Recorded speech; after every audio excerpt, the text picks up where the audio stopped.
तुला पुरुष दान की विधि। भगवान श्री कृष्ण कहते हैं, महाराज, पूर्व काल में स्वयंभुव मनु के पुत्र प्रियव्रत नाम के एक बड़े प्रतापी और धर्मात्मा राजा हो गए हैं। उन्होंने 30,000 वर्ष तक धर्मपूर्वक राज्य किया और पृथ्वी को 7 द्वीप में बांटकर उनमें अपने 7 पुत्रों को प्रतिष्ठित कर दिया। तदंतर वे विषयों से विरत हो तप करने के लिए वन में चले गए। राजा प्रियव्रत को तपोवन में आया जानकर बड़े बड़े महात्मा, तपस्वी और मुनिगण राजा का दर्शन करने की इच्छा से उनके पास आए। राजा ने भी पाग, अर्घ और आचमन आदि से उनका पूजन किया तथा मधुर वाणी से कुशल क्षेम पूछकर बैठने के लिए आसन दिया। उसी समय सूर्य के समान दैदीप्यमान ब्रह्मा जी के पुत्र पुलस्त्य मुनि ने वहां पदार्पण किया। पुलस्त्य जी को आए देखकर राजा सहित सभी मुनि उठ खड़े हुए और उन्होंने अतीव सत्कार पूर्वक आसन देकर पाग आदि से पूजन किया। तदंतर सभी लोग सुखपूर्वक आसन पर बैठ गए। फिर शास्त्र चर्चा होने लगी। इसी प्रसंग में मुनियों ने संसार के कल्याण की कामना से पुलस्त्य मुनि से पूछा, मुनि सत्तम, पुरुष और स्त्रियों को किस दान, व्रत, नियम आदि से सद्गति प्राप्त होती है? आप उनका वर्णन करें। आपके मुख से मधुर वचन सुनने की अभिलाषा हम लोगों सहित राजा प्रियव्रत को भी है।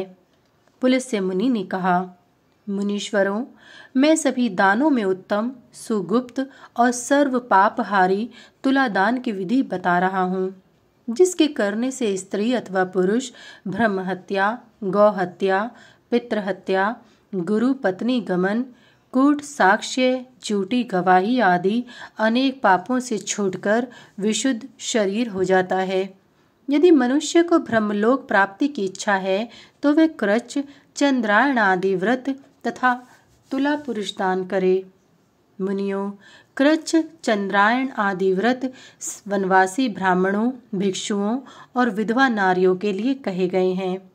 ये व्रत शरीर को कष्ट देने से ही सिद्ध होते हैं। राजा, धनवान, गृहस्थ इस कृच्छ साध्य धर्म को नहीं संपादित कर सकते। धन मानो मनुष्यों का बाहर रहने वाला प्राण ही है। इसलिए धनवान व्यक्तियों को इन्हें धर्म में लगाकर सार्थक बनाना चाहिए। संसार में सभी कामनाओं को पूर्ण करने वाला सभी द्रव्यों में श्रेष्ठ स्वर्ण है। यह देवताओं के प्रधान अग्निदेव का ही पुत्र है। विद्वान व्यक्ति को चाहिए कि उस सुवर्ण से अपने को तौल ले और फिर उसके दान से सभी पाप दूर हो जाते हैं और दिव्य शरीर की प्राप्ति होती है। महाराज, इस प्रकार पुलस्त्य मुनि ने ऋषियों और राजा प्रियव्रत से तुला दान के महात्म्य को बतलाया। वही विधि ऋषियों ने मुझसे कही और मैं आपसे कह रहा हूँ, आप सावधान होकर सुने। व्यतिपात, अयन संक्रांति, विषुव योग, ग्रहण, ग्रह पीड़ा होने पर, दुस्वप्न देखने पर, कार्तिकी अथवा माघी पूर्णिमा आदि पर्व के दिनों में या जब पर्याप्त धन उपलब्ध हो उस समय तुला पुरुष दान करना चाहिए। मनुष्य को निरंतर यही विचार करना चाहिए कि जीवन अनित्य है, संपत्ति अत्यंत चंचल है, मृत्यु ने केशों को पकड़ रखा है, शरीर का कब अंत हो जाए यह निश्चित नहीं है। अतः सदा धर्माचरण ही करना चाहिए। इसलिए जब भी श्रद्धा हो उसी समय दान आदि करना चाहिए। वही दान देने का उचित समय है। श्रद्धा से ही फल होता है। तीर्थ, देवालय, गोष्ठ अथवा अपने घर में दान करना चाहिए। अपने घर के अथवा देवालय के प्रांगण में 16 हाथ लंबे चौड़े पताका आदि से सुसज्जित एक सुंदर मंडप की रचना कर उसके बीच में 7 हाथ लंबी चौड़ी और 1 हाथ ऊंची चौरस वेदी बनाएं। फिर उसके मध्य में विधि पूर्वक दिव्य तुला को स्थापित करें। 2 स्तंभों को जो 4 हाथ ऊंचे हो 2 हाथ गहरा गड्ढा खोदकर उसमें सुदृढ़ कर दें। चंदन, खदिर, बिल्व, शाल, इंगुदी, तिंदुक, देवदारू और श्रीपर्ण इन 8 वृक्षों में से किसी भी वृक्ष के लकड़ी का स्तंभ बनाना चाहिए। अथवा किसी मजबूत काष्ठ वाले याज्ञिक वृक्ष की लकड़ी का स्तंभ बनाना चाहिए। स्तंभ के ऊपर उसी काष्ठ का 4 हाथ लंबा एक तिरछा काष्ठ रखकर उसमें 96 अंगुल लंबी लौह श्रृंखला लगानी चाहिए। उसमें लोहे के 2 पलड़े भी बनाने चाहिए। मध्य में तुला पुरुष की प्रतिमा बनाकर उसकी पूजा करें। इस प्रकार की तुला को रत्न, वस्त्र, आभूषण, चंदन तथा पुष्पमाला आदि से अलंकृत करें। 3 मेखला और योनि से युक्त हस्त प्रमाण वाले 4 कुंड बनाकर ईशान कोण में 1 हाथ लंबी चौड़ी वेदी बनाएं। उसके ऊपर ग्रह और दिक्पालों का पूजन करें। गंध, पुष्प, धूप, दीप, अक्षत, चंदन, फल और वस्त्र आदि से ब्रह्मा, विष्णु तथा शंकर जी का पूजन करें। शीर वृक्ष के पत्तों से तोरण बनाएं और मंडप के चारों द्वारों पर पुष्पमाला तथा पल्लव आदि से सुशोभित कलशों को सप्तधान्य के ऊपर स्थापित करें। ऋग्वेद जानने वाले 2 ब्राह्मणों को पूर्व कुंड पर, यजुर्वेद के ज्ञाता 2 ब्राह्मणों को दक्षिण कुंड पर, सामवेद के जानने वाले 2 ब्राह्मणों को पश्चिम कुंड पर और अथर्ववेदी 2 ब्राह्मणों को उत्तर दिशा के कुंड पर हवन के लिए नियुक्त करें। इनके अतिरिक्त एवं एक नवे धर्मोपदेशक ब्राह्मण का भी वरण करें। कुछ ऋषियों का मत है कि 16 ऋत्विक हवन के लिए नियुक्त करने चाहिए। वरण के समय प्रत्येक ऋत्विक को 2 ताम्रपात और 1 आसन दें। तिल, घी, समीधा, विष्टर, पुष्प, कुश, स्तृक तथा स्त्रुव आदि सभी हवन की सामग्रियों को एकत्रित कर लोकपालों के रंग की पताका उनकी दिशा में लगानी चाहिए और बीच में महाध्वज खड़ा करना चाहिए तथा 5 रंगों वाला वितान भी बांधना चाहिए।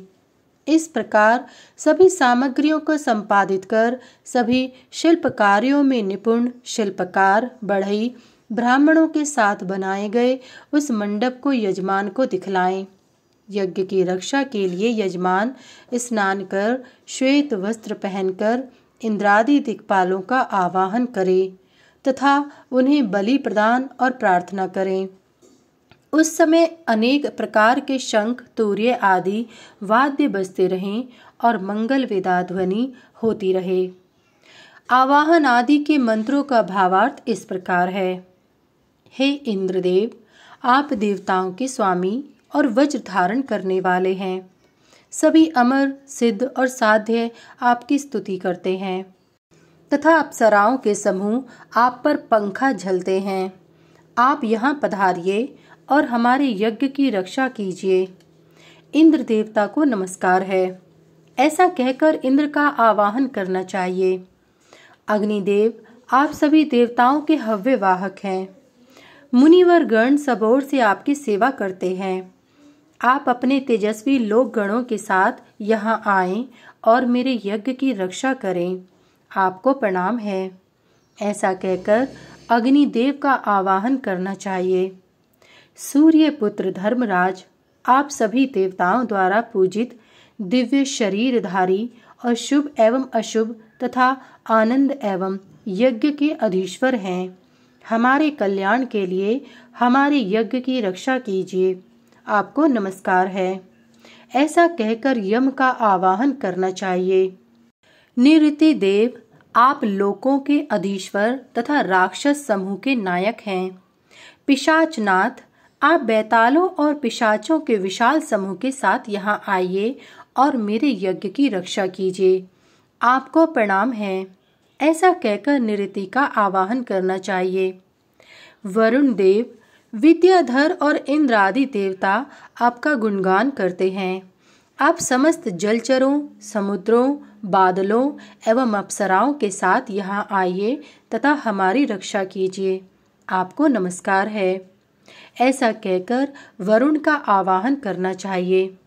वायुदेव, आप कालाग्नि के सहायक और प्राणों के अधीश्वर, आप मृग पर आरूढ़ हो सिद्ध समूहों के साथ मेरी रक्षा करने के लिए यज्ञ में पधारिए तथा मेरी पूजा स्वीकार कीजिए। आपको नमस्कार है, ऐसा कहकर वायु का आवाहन करना चाहिए। सोमदेव, आप नक्षत्र गणों, सभी औषधियों तथा पितरों के साथ यहाँ आइए और मेरे यज्ञ की रक्षा कीजिए।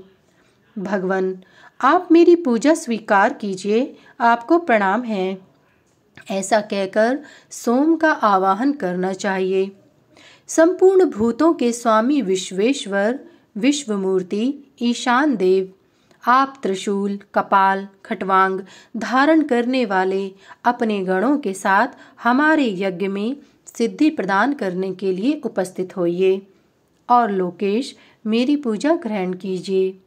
भगवन, आपको अभिवादन है। ऐसा कहकर ईशान का आवाहन करना चाहिए। अनंत देव, आप पाताल एवं पृथ्वी को धारण करने वालों में श्रेष्ठ हैं तथा नागपत्नियां और किन्नर आपका गुणगान करते हैं। आप यक्षों, नागेंद्रों और देवगणों के साथ यहाँ आइए तथा हमारे यज्ञ की रक्षा कीजिए। ऐसा कहकर अनंत का आवाहन करना चाहिए। विश्वाधिपते, आप समस्त जगत के विधाता हैं। मुनीन्द्र, आप पितर, देवता एवं लोकपालों के साथ यहाँ पधारिए। पिता मैं ब्रह्मण, आप कल्याण करने के लिए हमारे यज्ञ में प्रविष्ट होइए। भगवन, आपको प्रणाम है। ऐसा कहकर ब्रह्मा का आवाहन करना चाहिए। त्रिलोकी में जितने स्थावर जंगम प्राणी हैं, वे सभी ब्रह्मा, विष्णु और शिव के साथ मेरी रक्षा करें। देवता, दानव, गंधर्व, यक्ष, राक्षस, सर्प, ऋषिगण, मनु, गौएं, देव माताएं, ये सभी हर्षपूर्वक मेरे यज्ञ की रक्षा करें। इस प्रकार देवताओं का आवाहन कर ऋत्विजों को सुवर्ण का आभूषण, कुंडल, जंजीर, कंकण, पवित्र अंगूठी, वस्त्र तथा शैया का दान करना चाहिए। गुरु को ये आभूषण और वस्त्र दूना देना चाहिए। सर्वप्रथम आघार आज्य भाग से हवन करें। जिन ग्रहों, लोकपालों तथा देवताओं की प्रतिष्ठा की जाए, सबके तदत्त मंत्रों से हवन करना चाहिए। तत्पश्चात मांगलिक शब्दों का उच्चारण करते हुए वेदज्ञों द्वारा अभिषिक्त यजमान श्वेत वस्त्र धारण कर अंजलि में पुष्प ले उस तुला की 3 बार प्रदक्षिणा कर उसे इस प्रकार अभिमंत्रित कर लें।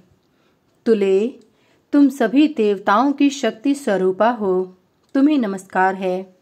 हे जगतधात्री, तुम सत्य की आश्रयभूता, साक्षी स्वरूपा और विश्व योनि ब्रह्मा द्वारा निर्मित की गई हो। जगत की कल्याणकारिणी, तुम्हारी एक तुला पर सभी सत्य हैं, दूसरी पर 100 असत्य हैं। धर्मात्मा और पापियों के बीच तुम्हारी स्थापना हुई है। तुम भूतल पर सभी जीवों के लिए प्रमाण रूप बतलाई गई हो। मुझे तोलती हुई तुम इस संसार से मेरा उद्धार कर दो, तुम्हें नमस्कार है। देवी, जो ये तत्वों के अधीश्वर 25वें पुरुष भगवान हैं, वे एकमात्र तुम ही में अधिष्ठित हैं, इसलिए तुम्हें बारंबार प्रणाम है। तुला पुरुष रूप गोविंद, आपको बारंबार अभिवादन है। हरे, आप इस संसार रूपी सागर से हमारा उद्धार कीजिए। इस प्रकार बुद्धिमान पुरुष पुण्य काल में अधिवासन कर भक्ति पूर्वक प्रणाम कर तुला पर आरोहण करें। उस समय वह खड़ग, ढाल, कवच एवं सभी आभरणों से अलंकृत रहे। वह सुवर्ण निर्मित सूर्य सहित धर्मराज को बंधी हुई मुट्ठी वाले दोनों हाथों से पकड़कर विष्णु के मुख की ओर देखता हुआ स्थित रहे। तदंतर ब्राह्मणों को चाहिए कि वे तुला की दूसरी और यजमान की तोल से कुछ अधिक अत्यंत निर्मल स्वर्ण रखे। पुष्टिकामी श्रेष्ठ मनुष्य जब तक स्वर्ण की तुला भूमि पर स्पर्श न कर ले, तब तक स्वर्ण रखे। फिर क्षण मात्र चुप रहकर इस प्रकार निवेदन करें। सभी जीवों की साक्षी भूता सनातनी देवी, तुम पिता में ब्रह्मा द्वारा निर्मित हुई हो, तुम्हें नमस्कार है। तुले, तुम इस समस्त स्थावर जंगम रूप जगत को धारण करने वाली हो। सभी जीवों को आत्मभूत करने वाली विश्वधारिणी, तुम्हें नमस्कार है। तत्पश्चात तुला से उतरकर स्वर्ण का आधा भाग पहले गुरु को देना चाहिए एवं बचे हुए आधे भाग को हाथ में जल लेकर संकल्प पूर्वक ऋत्विजों को दे देना चाहिए। पुनः उनकी आज्ञा लेकर अनेक ब्राह्मणों को भी दान दें। विशेषतया दीनों एवं अनाथों को भी ब्राह्मणों के साथ दान देना चाहिए। बुद्धिमान पुरुष उस तोले गए स्वर्ण को अधिक देर तक अपने घर में न रखे, क्योंकि यदि वह घर में रह जाता है तो मनुष्यों को भय देने वाला, शोक और व्याधि को बढ़ाने वाला होता है। उसे शीघ्र ही दूसरे को दे देने से मनुष्य श्रेय का भागी हो जाता है। इसी विधि से चांदी और कपूर से भी तुलादान किया जाता है। सौभाग्य की इच्छा रखने वाली स्त्री को कृष्ण पक्ष की तृतीया को कुमकुम, लवण और गुड़ का तुलादान करना चाहिए। इससे इसमें मंत्र और हवन की अपेक्षा नहीं रहती। इस विधि से जो स्त्री अथवा पुरुष तुलादान करते हैं वे श्रेष्ठ सुंदर विमान में बैठकर सूर्य लोक को जाते हैं। वहां एक कल्प तक निवास कर वह विष्णु लोक, शिवलोक, विश्वदेव लोक, इंद्रलोक, धर्मराज लोक, वरुण लोक, कुबेर लोक आदि में अनेक कल्पों तक निवास कर पुनः मनुष्य लोक में जन्म लेकर धर्मात्मा, दानी और शत्रुओं का क्षय करने वाला राजा का पद प्राप्त करता है। जो व्यक्ति इस महादान के महात्म्य को भक्ति पूर्वक सुनता है वह भी त्रिविध पापों से मुक्त हो जाता है। ब्रह्मा, विष्णु, शिव से कोई उत्तम पूजनीय देवता नहीं है। अश्वमेध के समान कोई यज्ञ नहीं, गंगा के समान कोई पवित्र नदी नहीं और तुलादान के समान कोई अन्य दान नहीं है।